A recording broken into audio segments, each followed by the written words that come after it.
하늘에 계신 우리 아버지여, 이름이 거룩히 여김을 받으시오며 나라가 임하시오며 뜻이 하늘에서 이루어진 것 같이 땅에서도 이루어지이다.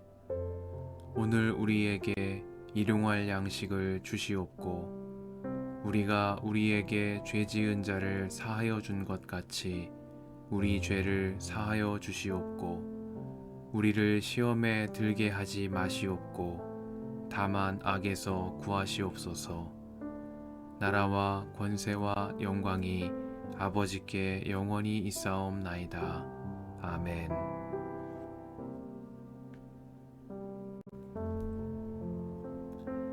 주님께서 모세에게 말씀하셨다.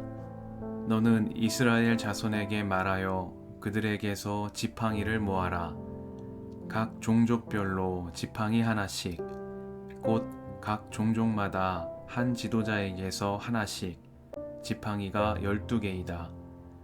너는 각자의 이름을 그 지팡이 위에 써라. 레위의 지팡이 위에는 아론의 이름을 써라. 각 종족별로 우두머리마다 지팡이가 하나씩 있어야 하기 때문이다. 너는 그것들을 회막 안, 내가 너희에게 나 자신을 알리는 곳인 그 증거궤 앞에 두어라. 내가 택하는 바로 그 한 사람의 지팡이에서는 움이 돋아날 것이다. 너희를 거역하여 불평하는 이스라엘 자손의 불만을 내가 없애고야 말겠다. 모세가 이스라엘 자손에게 말하니 각 지도자마다 지팡이 하나씩을 그에게 주었다. 각 종족마다 한 지도자의 지팡이가 하나씩이므로 지팡이는 12개였다. 아론의 지팡이도 그 지팡이들 가운데에 있었다. 모세는 그 지팡이들을 증거의 장막 안 주님 앞에 놓았다. 이튿날이 되어 모세가 증거의 장막 안으로 들어갔다. 레위 집안 아론의 지팡이에는 움이 돋았을 뿐 아니라 싹이 나고 꽃이 피고 감복숭아 열매까지 맺은 것이 아닌가. 모세는 모든 지팡이를 주 앞에서 이스라엘 자손 모두에게로 가지고 나왔다. 그들은 그것들을 보았다. 저마다 자신의 지팡이를 집어들었다. 주님께서 모세에게 말씀하셨다. 아론의 지팡이는 증거궤 앞으로 도로 가져다 놓아 반역하는 사람들에게 표적이 되도록 잘 간직하여라. 너는 다시는 그들이 나를 거역하여 원망하지 못하게 하여라. 그래야만 그들이 죽지 아니할 것이다. 모세는 주님께서 명하신 대로 하였다. 이스라엘 자손이 모세에게 다음과 같이 말하였다. 우리는 죽게 되었습니다. 망하게 되었습니다. 다 망하게 되었습니다. 가까이 가는 사람, 곧 주님의 성막에 가까이 가는 사람은 모두 죽을 터이니 우리가 이렇게 망하는 것으로 끝장이 나야 합니까?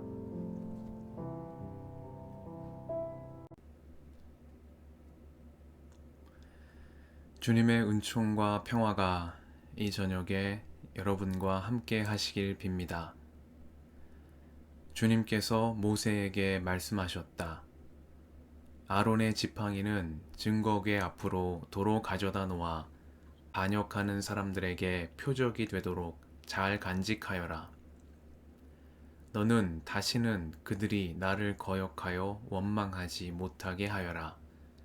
그래야만 그들이 죽지 아니할 것이다. 말씀 앞에서 성령의 인도하심과 지혜를 구합니다.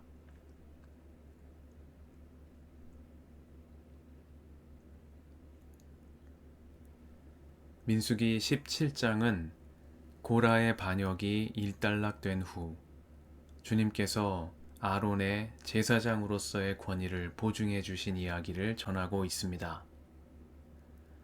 앞선 16장에서 고라와 그를 따르는 무리는 지도자로서의 모세의 권위에 도전했을 뿐만 아니라 아론이 맡고 있는 제사장직의 분배를 요구했습니다.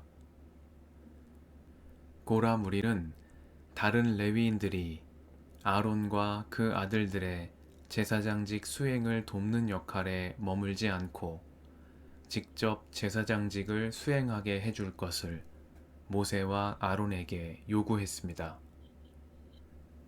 이를 위해 고라는 모세와 아론을 향해 분에 넘치는 일을 하고 있다고 비방했지만, 모세는 레위의 자손들이라고 하는 당신들이야말로 분에 넘치는 일을 하고 있다고 맞섰습니다.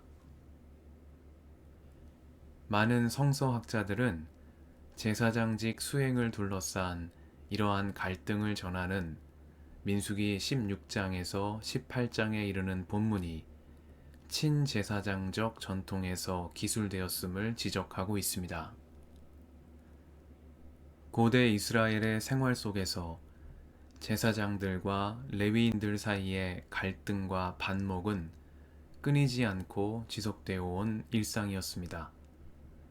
그럼에도 불구하고 민수기는 제사장의 시각, 즉 아론의 관점에서 고라와 그 무리의 요구를 부정적으로 평가하고 있다는 해석입니다.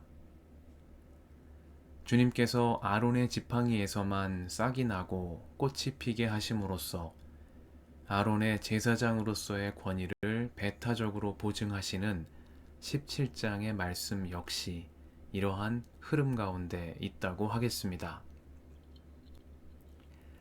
제사장직은 이스라엘 공동체를 거룩하신 하나님 앞으로 인도하고 제례를 통해 하나님과 백성 사이를 중재하며 하나님의 축복을 전달하는 통로로 존재해 왔습니다. 그러나 이스라엘의 긴 역사 속에서 제사장은 타락한 종교의 표상으로 여겨지기도 했으며 많은 예언자들의 호된 비판의 대상이 되기도 했습니다.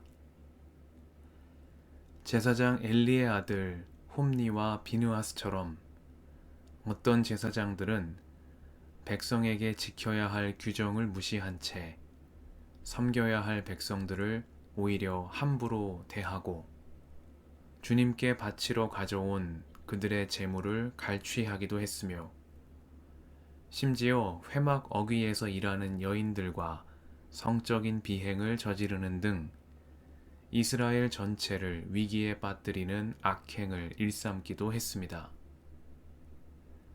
사무엘기는 이렇듯 주님을 무시하고 악행을 일삼은 제사장 엘리의 아들들을 죽음으로 심판하신 이야기를 전하고 있습니다. 그러나 민수기는 제사장의 올바른 역할에 더 많은 기대를 거는 것처럼 보입니다. 이는 아마도 모세와 아론을 중심으로 이스라엘이 일치 단결하여 광야를 지나 새로운 시대를 맞이해야 한다는 절박한 역사적 부름 앞에 그들이 서 있기 때문이었겠습니다. 제사장 아론의 편에서 반역자 고라의 무리를 심판하신 하나님은 또한 타락한 제사장 엘리의 아들들을 죽음으로 심판하신 분입니다. 성경의 다른 본문들을 함께 볼 때 하나님의 관심은 제사장이냐 레위인이냐 하는 데에 있는 것처럼 보이지는 않습니다.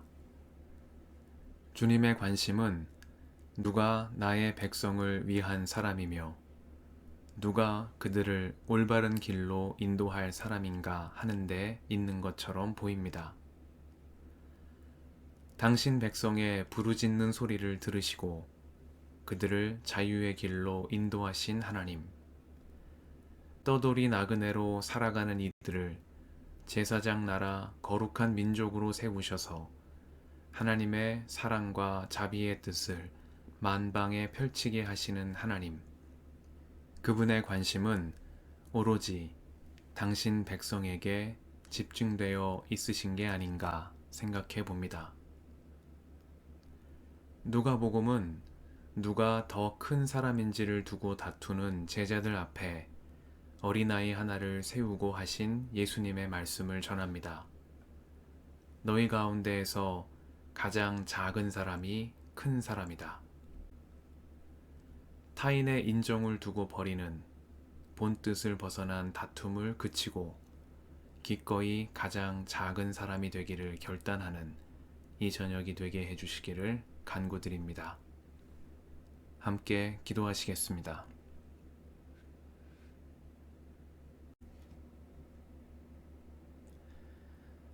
주님, 이 저녁을 허락하시니 감사합니다.